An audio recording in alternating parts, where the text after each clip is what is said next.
జ్యోతిషాస్త్రరీత్యా ద్వాదశ రాశుల్లో 12వ రాశి అయినటువంటి మీనరాశి మిత్రులారా, మీరు పూర్వాభాద్ర నక్షత్రం 4వ పాదం, ఉత్తరాభాద్ర నక్షత్రం 1, 2, 3, 4 పాదం, రేవతి నక్షత్రం 1, 2, 3, 4 పాదాలకి జన్మించిన మీరు మీనరాశి వారిగా పరిగణించబడుతున్నారు.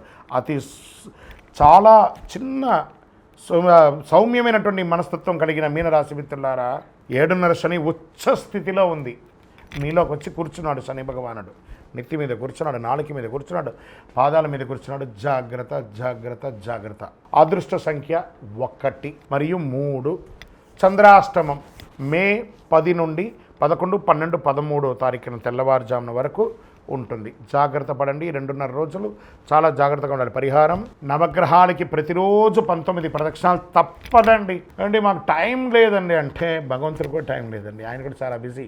మీరు ప్రదక్షిణ చేయకపోతే మీకు పనిష్మెంట్ ఇస్తాడని కాదట, కాస్త ఉపశమనం. ఆ భగవంతుడి దగ్గర ఒక ప్రార్థన, ఒక రిక్వెస్ట్. మనం ఎవరి దగ్గర ప్లీజ్ అంటాం కదా, అలా అక్కడ పోయి భగవంతుడి దగ్గర ప్లీజ్ అండి, మనుషుల దగ్గర కాదు. ఖచ్చితంగా మీనరాశి మిత్రులారా, మీ ఆరోగ్యం జాగ్రత్త, మీ నోరు అదుపులో ఉంచుకోండి. మళ్ళీ చెప్తున్నాను, మీకు మాత్రమే తెలుసు వేరు, మీకు తెలుసు వేరు. అది దాన్ని దృష్టిలో పెట్టుకోండి.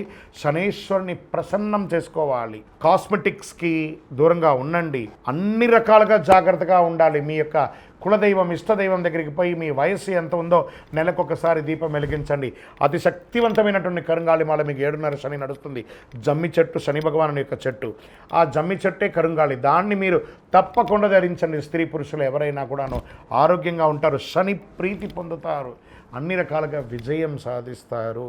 ఇంకనూ మీ వ్యక్తిగత జాతకం తెలుసుకోవడానికి ఈ కింద కనబడుతున్న నంబర్కి మీ యొక్క పేరు, date of birth, time of birth, place of birth WhatsApp చేయండి.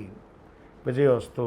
ద్వాదశ రాశుల్లో ఉన్నటువంటి మిత్రులారా, మీరందరూ కూడాను ఆయురారోగ్య, ఐశ్వర్య, భోగభాగ్యాలతో ఉండాలని అఖిలాండ కోటి బ్రహ్మాండ నాయకుడు శ్రీ ధర్మశాస్త్ర అయ్యప్ప స్వామి వారిని 18 అవతారాలుగా కొలువైనటువంటి స్వామివారు జీవలింగేశ్వర స్వామి సన్నిధానం జీవకోణ తిరుపతిలో ఉన్నటువంటి బ్రహ్మశ్రీ డాక్టర్ చంద్రమౌళి గురుస్వామి గారు నిర్మించిన దేవాలయంలో మీకోసం ప్రార్థన చేస్తాం.